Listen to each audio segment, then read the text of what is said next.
So, this is something that all Finns know about, well, at least about the Uuno Turhapuro, but do they know that there's a game Yes. about Uuno Turhapuro, and it's a rare one and a bit expensive.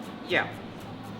It's even more expensive than it's rare because there are many rarer Finnish games even, but this is a meme. So that's why it commands such a high price. Anyway, this was the first film license made from a Finnish film. Uuno Turhapuro moves to the countryside, and so Amersoft was a company. They were involved in a lot of business. They made sports products, and they still do actually. They made tobacco and whatnot, but they also had a software division for a few years. But the problem with the software division was that the games were not selling. So they wanted to think of something new, and they thought, okay, film licenses, they're popular, so why not try that? So they bought the rights to make a game about Uuno Turhapuro, a very popular Finnish comedy character. And the game was made by Pasi Hytönen with music by Jori Olkkonen.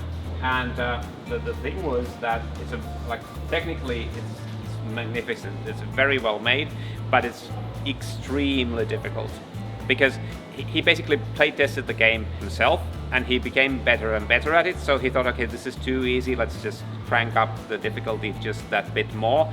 And in the end, actually, the publisher said, okay, this is too hard. You need to make it like less difficult somehow. So he added an easier level, but it's undocumented. So most people don't know that you can pick an easier level because you have to press the function keys. And this is now on the default setting. And very few people can complete even the first level. There are 3 levels in the game, very similar gameplay, but they are menacingly hard. It's not impossible, it's just very, very hard. And to fully complete the game, you need to complete the 3 levels and raise 2 million Finnish markka.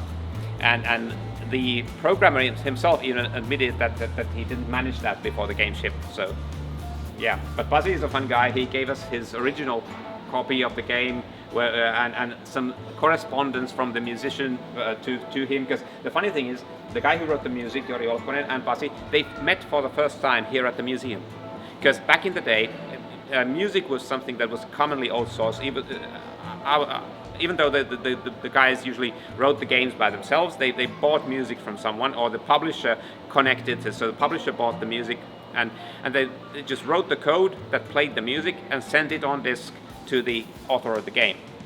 So it was just this brief correspondence, and they were able to meet and shake hands and talk about the game. And this is a fun thing about the museum. So they brought people together, and when people find something bizarre that's related to games in Finland, then they know who to contact, and this is one of the best parts to me about running the museum.